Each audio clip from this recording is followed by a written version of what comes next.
তো ভুলে যাই অথবা মনে থাকে না। তার ফলে আমাদের কি হয় সেই মেইলটাই আমরা রিকভারি করতে পারি না, অথবা রিকভারি অপশন থাকলেও সেটা রিকভারি করা যায়, যদি অপশন না থাকে তাহলে সেটা করতে পারি না।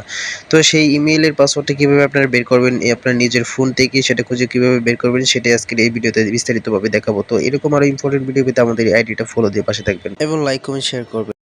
এর জন্য প্রথমে আপনাদেরকে যেটা করতে হবে সেটা হচ্ছে আপনাদের ক্রোম বাজারে চলে আসবেন। ক্রোম বাজারে এসে আপনারা থ্রি ডট মেনুতে ক্লিক করবেন। থ্রি ডট মেনুতে ক্লিক করার পর নিচে স্ক্রল করে সেটিং অপশনে ক্লিক করবেন। সেটিং অপশনে ক্লিক করে নিচে স্ক্রল করে দেখবেন যে পাসওয়ার্ড, গুগল পাসওয়ার্ড ম্যানেজার, এই যে এটাতে ক্লিক করার পর আপনারা সেই পাসওয়ার্ডগুলো দেখতে পারবেন। তো এখানে শুধু ইমেইলের পাসওয়ার্ড না, অনেক পাসওয়ার্ডই দেখতে পারবেন। তো যেটা করবেন এখানে ক্লিক করার পর আপনারা এখানে লোডিং করবে, নেটওয়ার্ক থাকতে হবে বা অফলাইনেও করা যাবে এটা। নিচে দেখবেন যে অথবা সার্চ বারে লিখবেন যে GOO মানে গুগল লিখলেই আপনাদের চলে আসবে সামনে। তো যেটা করবেন গুগলে ক্লিক করবেন, এখানে আপনার ফিঙ্গারপ্রিন্ট বা সিকিউরিটি